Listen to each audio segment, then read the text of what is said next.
तो स्टूडेंट क्या अभी भी इस क्वेश्चन को सॉल्व करने के लिए आप केवीएल का इस्तेमाल करोगे? चलिए बिना केवीएल का इस्तेमाल करते हैं, बहुत जल्दी इसका आंसर निकाल के देखते हैं। क्योंकि स्टूडेंट अगर केवीएल इस्तेमाल करेंगे तो 1 2 3 3 लूप है, तो 3 वेरिएबल्स बनेंगे, तीनों को आपको सॉल्व करना पड़ेगा। तो इससे अच्छा चलिए तुरंत हम इसको बहुत जल्दी एक नोडल एनालिसिस से इसको सॉल्व करके दिखाते हैं। तो सबसे पहले क्या करिए स्टूडेंट, यहाँ पे कितने नोड आपको दिखाई पड़ रहे हैं? 2 नोड। क्या होता है जहाँ 2 से ज्यादा पॉइंट्स मिल रहे हैं, तो यहाँ पे नोड, यहाँ पे एक नोड यहाँ दिखाई पड़ रहा है, एक नोड यहाँ दिखाई पड़ रहा है। जहां भी आपकी मर्जी करे वहां पे वोल्टेज आप 0 मान लीजिए। और एक बात, वोल्टेज यानी V को वैल्यू आप 0 मान लीजिए पोटेंशियल की। अब जहां जहां प्लेन वायर से कनेक्शन है वहां 0 पहुंचा दीजिए। क्योंकि स्टूडेंट अगर प्लेन वायर से कनेक्शन है तो जिन 2 पॉइंट विदाउट 0 रेजिस्टेंस से कनेक्ट होते हैं उनका, अगर रेजिस्टेंस वायर में नहीं होता तो उनका पोटेंशियल सेम होता है। तो यहाँ 0 हो गया। फिर एक बात ध्यान दीजिए, ये बैटरी क्या देता है? Potential difference. तो अगर मैं 0 से इस साइड जंप करके जा रहा हूं, यानी बैटरी के नेगेटिव टर्मिनल से पॉजिटिव टर्मिनल पे जा रहा हूं, तो 0 से 6, ये पॉजिटिव टर्मिनल हमेशा नेगेटिव वाले से 6 वोल्ट आगे होता है। तो अगर यहाँ का वोल्टेज 0 है, यानी इसके नेगेटिव टर्मिनल का वोल्टेज 0 है, तो पॉजिटिव टर्मिनल का वोल्टेज होगा 6, क्योंकि बैटरी का जो पॉजिटिव टर्मिनल होता है वो नेगेटिव से 6 आगे होता है। इसी तरह से यहाँ अगर 0 है तो इसलिए ये बैटरी का नेगेटिव टर्मिनल है, इसका पॉजिटिव 4 आगे होगा, तो यहाँ का पोटेंशियल 4 हो जाएगा। यहाँ का 4 होगा तो यहाँ का भी 4 हो जाएगा। दूसरी बात यहाँ भी देख लेते हैं, यहाँ 0 है, ये बैटरी के पॉजिटिव टर्मिनल का 0 है, तो इसका नेगेटिव टर्मिनल 2 कम होता है, यानी बैटरी के पॉजिटिव टर्मिनल से अगर 2 वोल्ट लिखा है तो 2 कम होता है। तो यहाँ का पोटेंशियल कितना हो जाएगा? -2। तो इनडायरेक्टली मैं ये भी बोल सकता हूँ स्टूडेंट, यहाँ का पोटेंशियल हो जाएगा -2।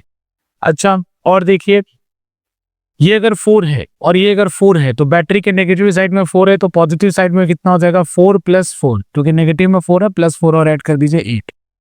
अब ऐसा करते ही आपका आंसर आ गया स्टूडेंट। कैसे? आप देखिए हर रजिस्टर के दोनों तरफ पोटेंशियल लिखा जा चुका है, तो लिखा जा चुका है।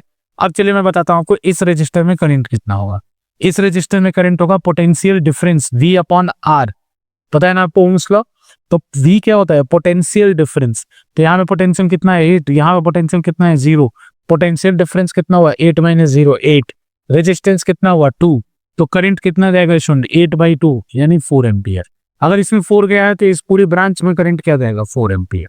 आंसर आ गया। अब फिर देखते हैं कि इस रेजिस्टेंस में कितना करंट जाएगा। तो इस रेजिस्टेंस में कितना करंट जाएगा? 4 - -2, क्योंकि स्टूडेंट घटा रहे हैं, पोटेंशियल डिफरेंस निकाल रहे हैं। 4 - -2, तो 4 - -2 मतलब 6 आ जाएगा। तो 6/2 इसमें करंट जाएगा 6/2 यानी 3 एम्पियर। अभी डायरेक्शन मुझे कैसे पता चल रहा है? तो student current always flow from high potential to low potential, इसलिए 4 से -2 जाएगा, यहाँ 8 से 0 आएगा। ठीक है, फिर उसके बाद देखिए स्टूडेंट अगर इसमें 3 एम्पियर जा रहा है तो इस पूरी ब्रांच में 3 एम्पियर जा रहा होगा, इधर से 4 एम्पियर आ रहा है। चलिए इसमें करंट निकालते हैं। तो स्टूडेंट यहाँ 6 है, यहाँ 4 है, तो पता है आपको कि ये बड़ा है ये छोटा है, तो करंट नीचे से ऊपर जाएगा। पोटेंशियल डिफरेंस कितने का हुआ? 6 - 4 यानी 2 का हुआ। और रेजिस्टेंस कितना है? 2, तो V/R 2/2 1 आएगा। तो इस पूरी ब्रांच में करंट कितना जा रहा है? 1 एम्पियर। यहाँ से करंट कितना जा रहा है? 1 एम्पियर। अब यहाँ से केस आप देख लीजिए, इधर से 4 एम्पियर आ रहा है, इधर 1 एम्पियर जा रहा है, तो इस ब्रांच में करंट कितना जाएगा? 3 एम्पियर। इधर से 3 एम्पियर आ रहा है, इधर से 3 एम्पियर आ रहा है, तो इस ब्रांच में करंट कितना जाएगा? 6 एम्पियर। तो देखिए सारे ब्रांच में मैंने आपको करंट बता दी, लेकिन ये ट्रिक है जो कुछ ही क्वेश्चन में लगता है। बाकी अगर आप सारा क्वेश्चन इसी से करना चाहते हैं तो आपको मैं आगे भी बताऊंगा। इसको हम टाइप 1 सर्किट कहते हैं, और इसमें उन्हीं क्वेश्चन को आप सॉल्व कर सकते हैं जिनके एक ब्रांच में, जैसे दो जंक्शन को कनेक्ट कर रहा है, उस एक ब्रांच में केवल बैटरी हो, जैसे यहाँ पे 4 वोल्ट था, तभी आप डायरेक्ट आंसर निकाल सकते थे। अगर ऐसा नहीं होगा तो क्या होगा, तो अगले वीडियो में मैं आपको बताऊंगा कि अगर ये सिनेरियो फॉलो नहीं होता है तो भी हम क्या जल्दी कर सकते हैं। तो बिल्कुल जल्दी कर सकते हैं। इवन केवीएल से आपको जितना टाइम लगता है स्टूडेंट, उससे कम टाइम में हम इसको कर सकते हैं। जैसे एक क्वेश्चन को आप केवीएल से 5 मिनट में करते हैं, तो वही क्वेश्चन इस एनालिसिस से आप 2 मिनट या 1.5 मिनट में कर सकते हैं।